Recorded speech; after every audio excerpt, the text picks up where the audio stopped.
Nalanda university, जो प्राचीन भारत में उच्च शिक्षा का महत्वपूर्ण और विख्यात केंद्र था, यह एक बौद्ध मठ था जहां पर बौद्ध धर्म के साथ साथ अन्य धर्मों के तथा अनेक देशों के छात्र यहां पर पढ़ा करते थे।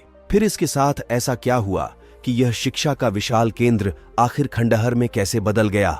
हाय, मैं हूं अजय एंड आज की वीडियो में हम इसी चीज को समझने की कोशिश करते हैं तथा नालंदा यूनिवर्सिटी से जुड़ी कुछ अमेजिंग फैक्ट को भी समझते हैं।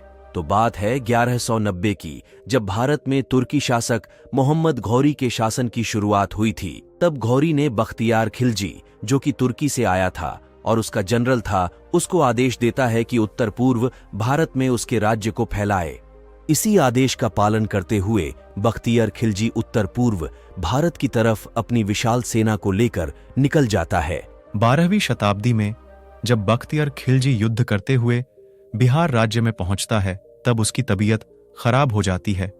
तुर्की से अपने साथ लाए गए हकीमों द्वारा जब उसका इलाज नहीं हो पाता है, तब उसे लगता है कि अब उसका बच पाना मुश्किल है। तब कोई उसको नालंदा जाकर इलाज कराने को कहता है, परंतु वह मना कर देता है। लेकिन जब उसकी तबीयत ज्यादा खराब हो जाती है, तो वह नालंदा जाकर इलाज कराने को तैयार हो जाता है। तब आचार्य राहुल श्रीभाद्रा जी, जो नालंदा विश्वविद्यालय के प्रमुख आयुर्वेदा थे, वह उनके सामने एक शर्त रखता है कि वह उनकी कोई भी दवा नहीं खाएगा तथा वो उसे ठीक करके दिखाएं। उसकी इस शर्त को आचार्य राहुल श्रीभाद्रा जी मान जाते हैं। इसके बाद वे उसे एक कुरान पढ़ने के लिए देते हैं। जैसे जैसे कुरान को पढ़कर वह खत्म करता है, वैसे ही उसकी तबीयत ठीक होने लगती है। इसे देखकर वह हैरान हो जाता है और यही बात उसे कहीं ना कहीं खटकने लगती है कि जो ज्ञान भारत के आचार्य के पास है, वह उसके हकीमों के पास नहीं है। इसी बात को आक्रोश में लेकर वह नालंदा पर हमला कर देता है। इस हमले में वह नालंदा के आचार्यों का कत्लेआम करता है तथा 90 लाख से अधिक पुस्तकों को भरी हुई पुस्तकालय को आग लगा देता है।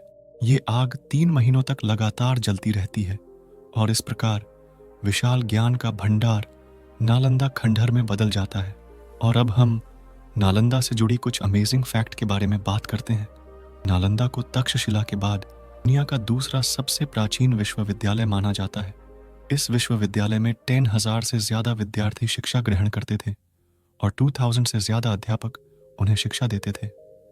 नालंदा में सिर्फ भारत ही नहीं, बल्कि कोरिया, जापान, चीन, तिब्बत, इंडोनेशिया, ईरान, ग्रीस, मंगोलिया समेत कई दूसरे देशों के छात्र भी पढ़ाई के लिए आते थे।